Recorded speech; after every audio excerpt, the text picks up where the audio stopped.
Cruyff was the greatest player who never won a World Cup. Do you agree with that? Let's talk a little about the story of the Dutchman who revolutionized the history of football and how it is played. My name is Bruno, and let's go to another video. Johan Cruyff was born on April 25, 1947, in Amsterdam, into a working-class family. His father, who worked as a factory worker, died when he was just 12 years old, which had a profound impact on his childhood and made him more responsible from an early age. With limited resources, the family lived in the Bettendorp neighborhood, a simple area but with a strong community spirit. There, football was more than a pastime. It was a passion shared by everyone, an escape and a form of expression. Cruyff grew up playing on cobblestone streets, on clay pitches, alongside friends and neighbors, with an improvised ball, or even with half balls, always with the same determination and love for the game. Cruyff's ability stood out from an early age. He had a touch of the ball that enchanted everyone around him, with a creative and unpredictable style of play, something that would make him a legend later on. But it was when he joined Ajax, age 10, that the real magic began to happen. The club, which already had a tradition of revealing great talents, was the place where Cruyff saw his passion for football transform into a professional career. He joined the Ajax Academy in 1957 and was quickly recognized for his technical ability and vision of the game. The young Cruyff was not just another good player, but he already showed impressive game intelligence, something that the coaches soon noticed. His debut for Ajax's professional team came in 1964, when he was just 17 years old. The pressure was great, but Cruyff soon proved his worth, helping the team win championships and make history. The young man was not afraid to shine and stand out, even against more experienced teams. He was known for his agility, vision of the game, and an ability to dribble and create plays that delighted fans and disoriented opponents. More than a talented player, Cruyff had a winning mentality, with a tactical intelligence that made him understand the game differently. His ability to see and execute plays that no one else anticipated began to attract attention on and off the field. Interestingly, one of the moments that marked his arrival at Ajax was a conversation with his coach at the time, Vic Buckingham, who saw in Cruyff a unique talent, but also someone who had the potential to be more than just a football player. He could become a true leader and an innovator. From then on, Cruyff began to be shaped not just as an athlete, but as a thinker of the game, someone who would begin to redefine football in the following years. It didn't take long for Johan Cruyff to become the face of Ajax and define their golden era. After excelling at youth level, he was integrated into the first team in 1964 and quickly showed that he was much more than just a promising youngster. Cruyff was not just a goal scorer, but a player with vision and tactical intelligence. His entry into the Ajax first team coincided with a revolution in the club's playing philosophy, which would forever change the history of football. During his time at Ajax, from 1964 to 1973, Cruyff led the club to historic achievements, being the centerpiece of an era of European dominance. In 1971, he was the leader of Ajax who won the Dutch First Division, but it was in UEFA Champions League that his legend was consolidated. Cruyff's team won the European competition in 1971, 1972, and 1973, becoming the first club in history to win 3 consecutive Champions League titles, a feat that has never been repeated to this day. These titles not only solidified Ajax as a European football powerhouse, but also made Cruyff a global figure. In 1973, Cruyff was instrumental in establishing Ajax as the most feared team in Europe, being largely responsible for the victory in the final against Juventus, with a display of class and tactical dominance that enchanted the entire world.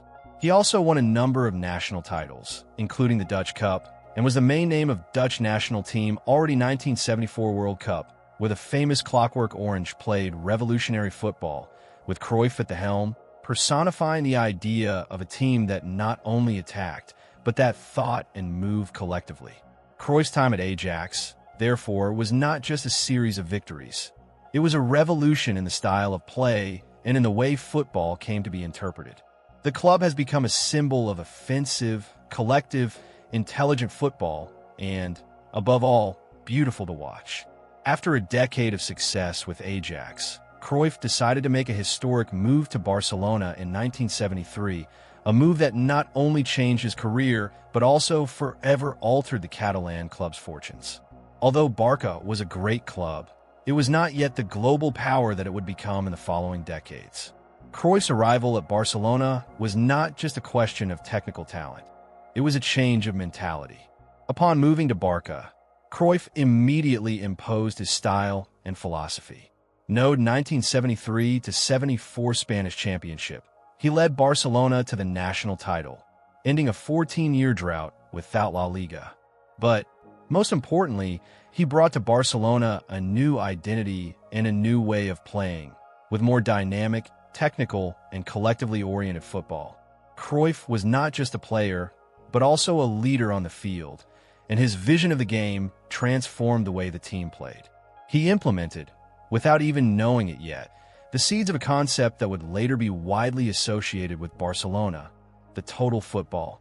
He personified this philosophy by being able to play in multiple positions on the field, move unpredictably, and involve his teammates in a collective game. His ability to read the game, to be the maestro, and at the same time the executor of the plays, made him a fundamental piece, but also an inspiration for the club's style of play. Even though he was far from his physical peak, Cruyff made up for it with his intelligence and leadership. In the 1982-83 season, at the age of 35, he was instrumental in winning the Eredivisie. He led the team on the pitch, mentoring young talents such as Marco van Basten and Frank Rijkaard. But despite his impact, the Ajax board made a controversial decision, not to renew his contract at the end of the season, claiming that he was too old and no longer worth the investment. For an ordinary player, this might have been a sign that it was time to retire. But for Johan Cruyff, it was an unforgivable insult, and he decided to get revenge in the most shocking way possible, by signing for Ajax's biggest rival, Feyenoord. At the time, Feyenoord were going through a trophy drought and were not considered strong contenders in the Eredivisie. But with the arrival of Cruyff, everything changed. Even without the same speed as before, he still had an incredibly superior reading of the game and helped transform the team, raising the level of the teammates around him. The greatest proof of his revenge came in the direct confrontation between Feyenoord and Ajax. In the first game between the two teams in Amsterdam, Cruyff was met with hostility by the Ajax fans, who felt betrayed. But he responded in the most humiliating way possible, with a 4-1 victory for Feyenoord over the club that rejected him. At the end of the season, Cruyff led Feyenoord to a spectacular campaign, winning the Eredivisie and the Dutch Cup, the famous double. To make his final mark, he also helped to reveal to the world a young talent called Ruud Gullit, who would become one of the greatest players of the following decade. After this unforgettable season, Cruyff decided to retire from the field, ending his career with a flourish. He proved the Ajax board wrong to dismiss him and, in the process, helped Feyenoord break a title drought, something that left the Rotterdam fans completely in love with him. In the end, Ajax paid dearly for having underestimated their greatest idol. And Cruyff, as always, showed that he was always one step ahead, both on and off the field. This story not only strengthened his legend as a player, but also helped to build the strong personality that he would carry into his career as a coach, where he would once again make history, especially at Barcelona. But one thing is certain, Ajax never dared to doubt the impact of Johan Cruyff again. After retiring as a player, Johan Cruyff transitioned into coaching, and his influence on football took on a new dimension. In both teams that most marked his career, the Ajax and the Barcelona, he not only implemented his playing philosophy, but turned it into a true revolution, forever changing the fate of both clubs and leaving an indelible mark on modern football. Cruyff returned to Ajax in 1985, already an experienced coach and with a clear vision of how football should be played. He knew Ajax needed a transformation, not just in the first team, but in the young player development system. From the beginning, he applied a philosophy that mixed total football with an emphasis on training of young talents, something that would be a hallmark of his approach at every club he coached. Under his command, Ajax was revitalized and once again became one of the most formidable teams in Europe. He managed to revive the club's tradition of collective play, and at the same time, used his own offensive philosophy, combined with a flexible tactical system based on ball possession, constant movement, and intelligent pressing. During his time in charge of Ajax, Cruyff did not win the same great titles he had as a player, but he left a profound legacy by reinvigorating the club's base, standing out for value and quarry, the training of players within the club structure. This would become a mainstay not only at Ajax, but also at Barcelona, who would later borrow this philosophy. In 1988, Cruyff was hired as coach of the Barcelona, a club that was looking for a new identity after a series of failures. Cruyff's arrival at Camp Nou represented a drastic change. He immediately applied his ideas of attacking football, but more importantly, he restructured the club at all levels. For him, the collective game and others' ball possession, they were supposed to be the foundations of the team, and he not only focused on the first team, but also implemented a system of developing young players, inspired by his experience with Ajax. Cruyff's greatest innovation at Barcelona was the creation of the famous Dream Team, which would become one of the most memorable teams in football history. In his first season, he led Barcelona to a historic achievement, with the club winning the Spanish championship and, most importantly, the first UEFA Champions League title in the club's history in 1992.